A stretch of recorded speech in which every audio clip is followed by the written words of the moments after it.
ಎಲ್ಲರಿಗೂ ನಮಸ್ಕಾರ. ನಾನು ನಿಮ್ಮ Lata. Welcome to Lata Venkatesh kitchen. ಇವತ್ತಿನ ರೆಸಿಪಿ ಬೆಂಡೆಕಾಯಿ ಪಲ್ಯನ ತುಂಬ ಡಿಫ್ರೆಂಟಾಗಿ ತುಂಬ ಟೇಸ್ಟಿಯಾಗಿ ಯಾವ ರೀತಿ ಮಾಡೋದಂತ ನೋಡೋಣ. ಈ ಬೆಂಡೆಕಾಯಿ ಪಲ್ಯ ಚಪಾತಿಗೆ, ರೈಸ್ಗೆ, ರೊಟ್ಟಿಗೆ ಎಲ್ಲದಕ್ಕೂ ಸೂಪರ್ ಆಗಿರುತ್ತೆ. ತುಂಬ ಕ್ವಿಕ್ಕಾಗಿ ಕೂಡ ಮಾಡ್ಕೊಬೋದು. ಹಾಗಾದರೆ ಹೇಗೆ ಮಾಡೋದಂತ ನೋಡೋಣ ಬನ್ನಿ. ಮೊದಲು ಈ ಬೆಂಡೆಕಾಯಿ ಪಲ್ಯ ಮಾಡ್ಕೊಳ್ಳೋದಕ್ಕೆ ಆಲ್ರೆಡಿ ತೊಳೆದು ರೆಡಿ ಮಾಡಿಟ್ಕೊಂಡಿರುವ ಬೆಂಡೆಕಾಯಿ ತೊಗೊಂಡಿದ್ದೀನಿ, ನೋಡ್ತಾ ಇರ್ಬೋದು. 50 ಗ್ರಾಮ್ ಆಗೋಷ್ಟು ನಾನು ಇವತ್ತು ಬೆಂಡೆಕಾಯಿ ತೊಗೊಂಡಿದ್ದೀನಿ, ನೋಡ್ತಾ ಇರ್ಬೋದು. ಬೆಂಡೆಕಾಯಿನ ನಾನು ಒಂದು ಅರ್ಧ ಇಂಚು ಕಟ್ ಮಾಡ್ಕೊತಾ ಇದ್ದೀನಿ. ನಿಮ್ಗೆ ಯಾವ ಶೇಪಲ್ಲಿ ಬೇಕೋ ಆ ಶೇಪಲ್ಲಿ ಕಟ್ ಮಾಡ್ಕೊಳ್ಳಿ. ಬಟ್ ಈ ಶೇಪಲ್ಲಿ ಕಟ್ ಮಾಡ್ಕೊಳ್ಳೋದ್ರಿಂದ ಒಳಗಡೆ ಎಲ್ಲ ಮಸಾಲ ಸೇರಿಸ್ಕೊಂಡು ತುಂಬ ಟೇಸ್ಟಿಯಾಗಿ ಬರುತ್ತೆ.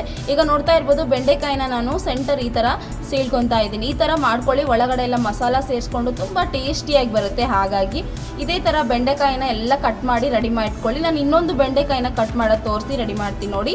ಈಗ ನೋಡ್ತಾ ಇರ್ಬೋದು, ಒಂದು ಅರ್ಧ ಇಂಚ್ ಆಗೋಷ್ಟು ನಾನು ಬೆಂಡೆಕಾಯಿನ ಕಟ್ ಮಾಡ್ತಾ ಇದ್ದೀನಿ. ಈಗ ಸೇಮ್ ನಾನು ಯಾವ ಥರ ಉದ್ದವಾಗಿ ಸೀಳ್ಕೊತೀನೋ ಸೇಮ್ ಇದೇ ಥರ ಕಟ್ ಮಾಡ್ಕೊಳ್ಳಿ.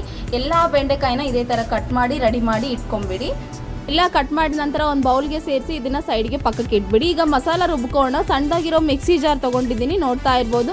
ಇನ್ನು ದೊಡ್ಡದಾಗಿರೋ ಈರುಳ್ಳಿನ ಸೇರಿಸ್ತಾ ಇದ್ದೀನಿ. ಈರುಳ್ಳಿ ಸೇರಿಸಿದ ನಂತರ ಇದಕ್ಕೆ ಒಂದು ಗೆಡ್ಡೆ ಆಗೋಷ್ಟು ಬೆಳ್ಳುಳ್ಳಿ ಸೇರಿಸ್ತಾ ಇದ್ದೀನಿ. ಸೇರಿಸಿದ ನಂತರ ಇದಕ್ಕೆ ಒಂದು ಸ್ವಲ್ಪ ಕೊಬ್ಬರಿ ಸೇರಿಸ್ತಾ ಇದ್ದೀನಿ. ಇದಕ್ಕೆ ಒಂದು ಅರ್ಧ ಇಡಿ ಆಗೋಷ್ಟು ಕೊತ್ತಂಬರಿ ಸೇರಿಸ್ತಾ ಇದ್ದೀನಿ. ಒಂದು ಸ್ವಲ್ಪ ಶುಂಠಿ ಸೇರಿಸಿ ಇದಕ್ಕೆ ಒಂದು ಸ್ವಲ್ಪ ನೀರು ಸೇರಿಸಿ ಚೆನ್ನಾಗಿ ಗ್ರೈಂಡ್ ಮಾಡಿ ಪೇಸ್ಟ್ ಮಾಡ್ಕೊಳ್ಳಿ. ಈಗ ನೋಡ್ತಾ ಇರ್ಬೋದು ನಾನು ಯಾವ ಕನ್ಸಿಸ್ಟೆನ್ಸಿಯಲ್ಲಿ ಮಾಡ್ಕೊಂಡಿದ್ದೀನಿ. ಇದನ್ನು ಸೈಡ್ಗೆ ಎತ್ತಿಟ್ಬಿಡಿ.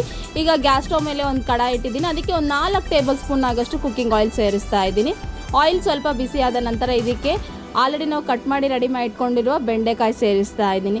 ಬೆಂಡೆಕಾಯಿನ ಈಗ ಐ ಫ್ಲೇಮಲ್ಲೇ ಇಟ್ಕೊಂಡು ಫ್ರೈ ಮಾಡ್ಕೊಳ್ಳಿ. ಸ್ವಲ್ಪ ಬೇಗ ಆಗಿಬಿಡುತ್ತೆ, ಹಾಗಾಗಿ ಟೈಮ್ ಕೂಡ ಸೇವ್ ಆಗುತ್ತೆ. ಈಗ ನೋಡ್ತಾ ಇರ್ಬೋದು, ಒಂದು 4 ರಿಂದ 5 ನಿಮಿಷ ನಾನು ಸ್ವಲ್ಪ ಕಲರ್ ಚೇಂಜ್ ಆಗುತ್ತನ್ನ ಚೆನ್ನಾಗಿ ಫ್ರೈ ಮಾಡ್ಕೊತಾ ಇದ್ದೀನಿ. ಈಗ ಸ್ವಲ್ಪ ಕಲರ್ ಚೇಂಜ್ ಆಗಿದೆ. ಈಗ ಫ್ರೈ ಆದ ನಂತರ ಇದಕ್ಕಿನ ಒಂದು ಪ್ಲೇಟಿಗೆ ಟ್ರಾನ್ಸ್ಫರ್ ಮಾಡ್ಕೊತಾ ಇದ್ದೀನಿ. ಎಲ್ಲ ಬೆಂಡೆಕಾಯಿನ ಟ್ರಾನ್ಸ್ಫರ್ ಮಾಡ್ಕೊಂಡ ನಂತರ ಅದೇ ಕಡಾಯಿಗೆ 2 ಟೇಬಲ್ ಸ್ಪೂನ್ ಆಗೋಷ್ಟು ಮತ್ತೆ ಆಯಿಲ್ ಸೇರಿಸ್ತಾ ಇದ್ದೀನಿ. ಆಯಿಲ್ ಸೇರಿಸಿದ ನಂತರ ಸ್ವಲ್ಪ ಆಯಿಲ್ ಬಿಸಿಯಾದ ನಂತರ ಇದಕ್ಕೆ 1 ಟೇಬಲ್ ಸ್ಪೂನ್ ಆಗೋಷ್ಟು ಸಾಸಿವೆ ಜೀರಿಗೆ ಸೇರಿಸ್ತಾ ಇದ್ದೀನಿ. ಸಾಸಿವೆ ಜೀರಿಗೆ ಒಂದು ಸ್ವಲ್ಪ ಚಟಪಟ ಆದ ನಂತರ ಇದಕ್ಕೆ ಒಂದು ಸ್ವಲ್ಪ ಕರಿಬೇವು ಸೇರಿಸ್ತಾ ಇದ್ದೀನಿ. ನಾವು ಆಲ್ರೆಡಿ ರೆಡಿ ಮಾಡಿ ಇಟ್ಕೊಂಡಿದ್ವಲ್ವ ಪೇಸ್ಟ್ನ ಸೇರಿಸ್ತಾ ಇದ್ದೀನಿ. ಸೇರಿಸಿದ ನಂತರ ಈಗ ಚೆನ್ನಾಗಿ ಮಿಕ್ಸ್ ಮಾಡ್ಕೊಳ್ಳಿ. ಲೋ ಫ್ಲೇಮಲ್ಲಿ ಇಟ್ಕೊಂಡು ಸ್ವಲ್ಪ ಫ್ರೈ ಮಾಡ್ಕೊಳ್ಳಿ. ಸ್ವಲ್ಪ ಹಸಿ ಸ್ಮೆಲ್ಲೆಲ್ಲ ಹೋಗೋತನ ಚೆನ್ನಾಗಿ ಫ್ರೈ ಮಾಡ್ಕೊಳ್ಳಿ. ಇದಕ್ಕೆ 1 ಟೇಬಲ್ ಸ್ಪೂನ್ ಆಗೋಷ್ಟು ಉಪ್ಪು, ಒಂದು ಅರ್ಧ ಟೇಬಲ್ ಸ್ಪೂನ್ ಆಗೋಷ್ಟು ಅರಿಶಿನ ಪುಡಿ, 1.5 ಟೇಬಲ್ ಸ್ಪೂನ್ ಆಗೋಷ್ಟು ನಾನು ಇವತ್ತು ಅಚ್ಚ ಖಾರ ಪುಡಿ ಸೇರಿಸ್ತಾ ಇದ್ದೀನಿ.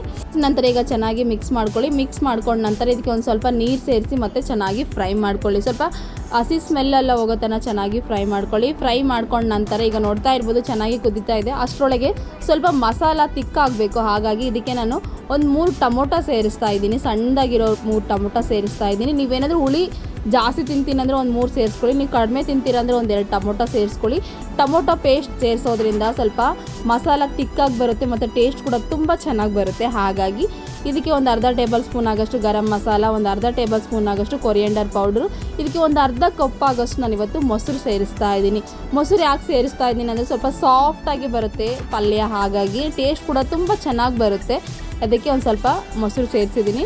ಸೇರಿಸಿದ ನಂತರ ಈಗ ಸ್ವಲ್ಪ ಚೆನ್ನಾಗಿ ಮಿಕ್ಸ್ ಮಾಡ್ಕೊಳ್ಳಿ. ಮಿಕ್ಸ್ ಮಾಡ್ಕೊಂಡ ನಂತರ ಈಗ ನೋಡ್ತಾ ಇರ್ಬೋದು ಒಂದು ಕಪ್ ಆಗೋಷ್ಟು ನಾನು ಇವಾಗ ನೀರು ಸೇರಿಸಿದ್ದೀನಿ. ನೀರು ಸೇರಿಸಿದ ನಂತರ ಒಂದು 5 ರಿಂದ 6 ನಿಮಿಷ ಚೆನ್ನಾಗಿ ಕುದಿಸ್ಕೊಳ್ಳಿ. ಯಾಕಂದರೆ ನಾವು ಮೊಸರು ಅದೆಲ್ಲ ಸೇರಿಸಿದ್ವಲ್ಲ, ಸ್ವಲ್ಪ ಚೆನ್ನಾಗಿ ಬಾಯ್ಲ್ ಆಗಬೇಕು. ಹಾಗಾಗಿ ಸೇರಿಸಿದ ನಂತರ ಇದಕ್ಕೆ ನಾವು ಆಲ್ರೆಡಿ ಫ್ರೈ ಮಾಡಿ ರೆಡಿ ಮಾಡಿಕೊಂಡಿರುವ ಬೆಂಡೆಕಾಯಿ ಸೇರಿಸ್ತಾ ಇದ್ದೀನಿ.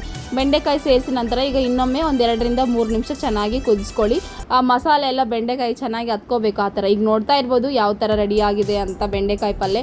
ಸೂಪರ್ ಟೇಸ್ಟಿಯಾಗಿರುವ ನಾಟಿ ಸ್ಟೈಲ್ ಬೆಂಡೆಕಾಯಿ ಪಲ್ಯ ರೆಡಿಯಾಗಿದೆ. ಚಪಾತಿ ಜೊತೆ, ರೈಸ್ ಜೊತೆ, ರೊಟ್ಟಿ ಜೊತೆ ಎಲ್ಲದಕ್ಕೂ ಸೂಪರ್ ಆಗಿರುತ್ತೆ. ಖಂಡಿತ ನೀವು ಒಂದು ಸಲ ನಿಮ್ಮ ಮನೆಯಲ್ಲಿ ಟ್ರೈ ಮಾಡಿ ಹೇಗಿದೆ ಅಂತ ನನಗೆ ಕಮೆಂಟ್ ಬಾಕ್ಸಲ್ಲಿ ತಿಳಿಸ್ಕೊಳ್ಳಿ. ಥ್ಯಾಂಕ್ ಯು ಸೋ ಮಚ್ ನನ್ನ ವೀಡಿಯೋ ನೋಡಿದ್ದಕ್ಕೆ. ಪ್ಲೀಸ್ ಸಬ್ಸ್ಕ್ರೈಬ್ ಮಾಡ್ಕೊಳ್ಳಿ.